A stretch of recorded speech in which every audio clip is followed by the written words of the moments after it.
जब भी मुझे कोई हस्बैंड कंसल्ट करके बोलता है कि मेरी बीवी ने मेरे ऊपर डोमेस्टिक वायलेंस डीवी का केस किया है, मुझे हमेशा एक क्लैरिफिकेशन शुरुआत में लेनी पड़ती है। मैं पूछता हूँ कि आपकी बीवी ने आपके ऊपर एफआईआर करी है जिसमें बीवी ने कोट अनकोट डोमेस्टिक वायलेंस बोला है, या फिर आपकी बीवी ने सेक्शन 12 डोमेस्टिक वायलेंस एक्ट की पिटिशन कोर्ट में फाइल करी है।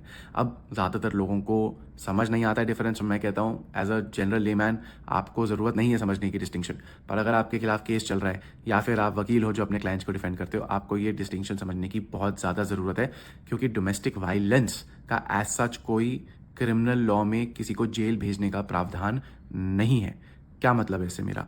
अगर कोई मुझे बोलता है कि एफआईआर हुई है डोमेस्टिक वायलेंस की, तो उसमें एलिगेशन ऑफ डोमेस्टिक वायलेंस हो सकता है, उसको एक जनरली बुला दिया जाता है domestic violence, but domestic violence के ऊपर एफआईआर नहीं कटती है। एफआईआर कटती है जब लड़की बोलती है मेरे साथ दहेज के लिए प्रताड़ना हुई, या फिर मेरे साथ क्रिमिनल ब्रीच ऑफ ट्रस्ट हुआ कि मेरी ज्वेलरी रख ली, या फिर कुछ और चीज़ जैसे कि सेक्सुअल हरासमेंट और सेक्सुअल असॉल्ट और words gestures to outreach the modesty of a woman.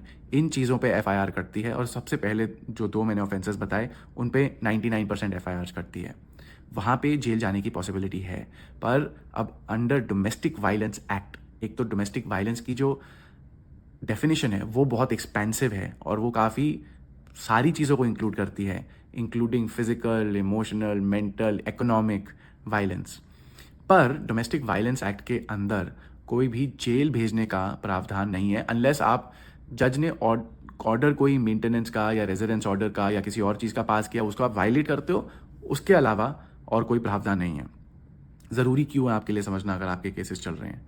क्योंकि कुछ लोगों को एफआईआर से ज़्यादा दिक्कत होती है पर डीवी केस में दिक्कत नहीं होगी, कुछ लोगों को डीवी केस में ज़्यादा दिक्कत होगी और एफआईआर में दिक्कत नहीं होगी।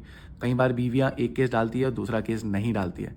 तो अगर आप ये डिस्टिंक्शन समझोगे आपको बहुत फ़ायदा होगा। और अगर आपके खिलाफ दोनों केस भी हैं तो आप ये समझो कि क्रिमिनल केस में आपको एक अलग स्ट्रैटेजी चाहिए और डोमेस्टिक वायलेंस के केस के अंदर आपको एक अलग स्ट्रैटेजी चाहिए, बिकॉज दोनों केसेस में स्टेक्स डिफरेंट है, इम्पैक्ट डिफरेंट है और जीत पाने का तरीका भी डिफरेंट है।